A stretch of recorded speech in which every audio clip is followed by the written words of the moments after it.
The Golden Gun is the ninth James Bond movie and the second one to star Roger Moore.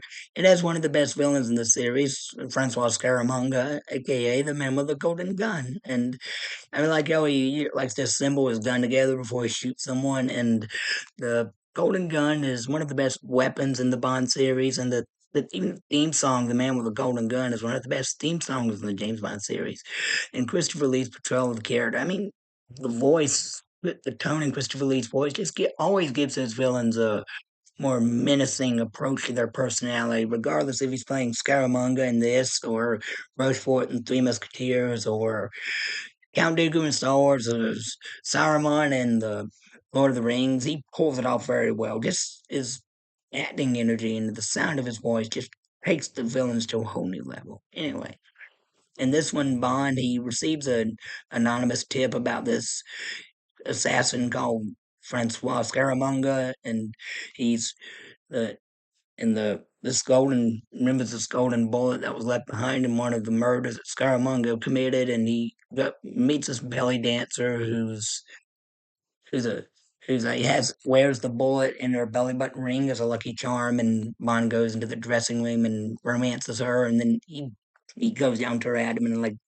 bites the bullet out of her belly button, and then somebody like one of the bodyguards just like hits him and causes him to swallow the bullet. He defeats the bodyguard, though this woman's complaining about him tearing her room up. And then and when he leaves, she's like, "Hey, I lost my charm." And Bond says, "Not from where I'm standing." Then he gets in a taxi and goes to a pharmacy. Then they skip ahead to the bullet being examined. So I guess he took a laxative and cranked it. A lot of people complain that this movie had too much comedy in it, but made it Bond more like an action comedy series, which, yeah, it did have a bit too much comedy in it. And the return of that Sheriff J.W. Pepper, with like Clifton James, that stupid, annoying sheriff from the previous movie, he had no reason to be in this. They could have left him out. And he does nothing important to add to the plot, just there for some stupid jokes that nobody cares about. Um, the I'm glad he's never seen again after this. And Bond sidekick in this movie, who's the main Bond girl, Mary Goodnight, this blonde-haired secret agent. I mean, she's also. Why did they even recruit her for the agency? She's stupid. She's dim-witted. She's the most ditziest. She's a stereotypical dumb blonde.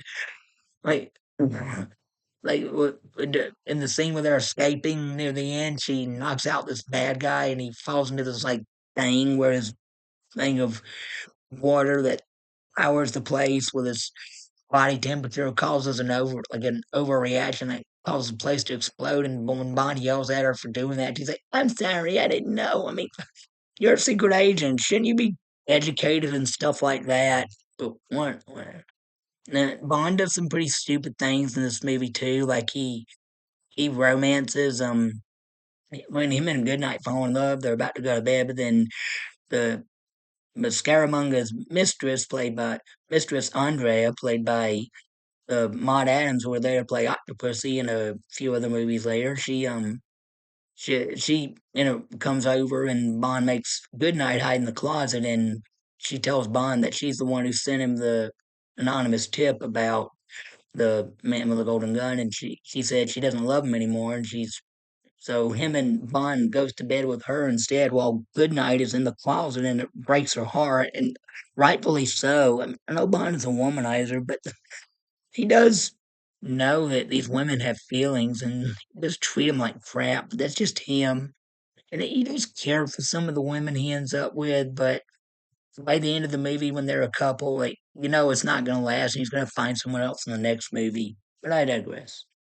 But that's just who Bond is, and he is I like when they introduce Scaramanga at the beginning of the first scene, like this other hitman tries to get him, and then he goes into this fun house where Nick Nack, his little midget butler, is like used doing all the controls in the control room, like these animatronic bit dummies that shoot blanks like a cowboy gunslinger and an Al Capone statue. And even when the hitman, when he accidentally shoots the Al Capone statue, he's like, "Hey Al, wherever you are, I don't hold nothing against you."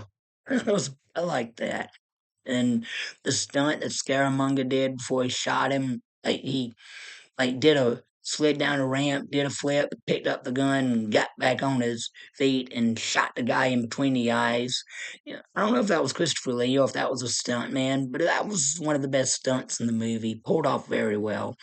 And the way when Bond and Scaramanga duel near the end, like Bond poses as this like wax dummy that Scaramanga had a Bond in the fun house, and he stands there frozen stiff for for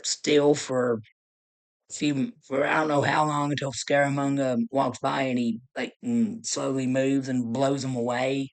And I like the fight with him and the midget on the boat, and that he didn't kill the midget. He just locked him in a cage and hung him up on the mast while he's saying, "Let me out! Let me out!"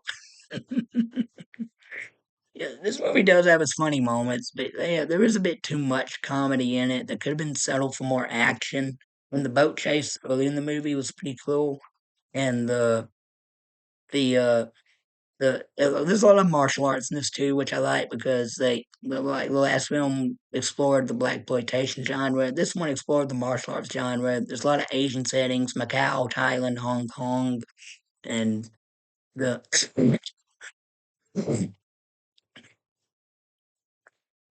sorry. This is one of the lowest grossing James Bond movies at the time. Made 97 million when all the others made like 100 and something million.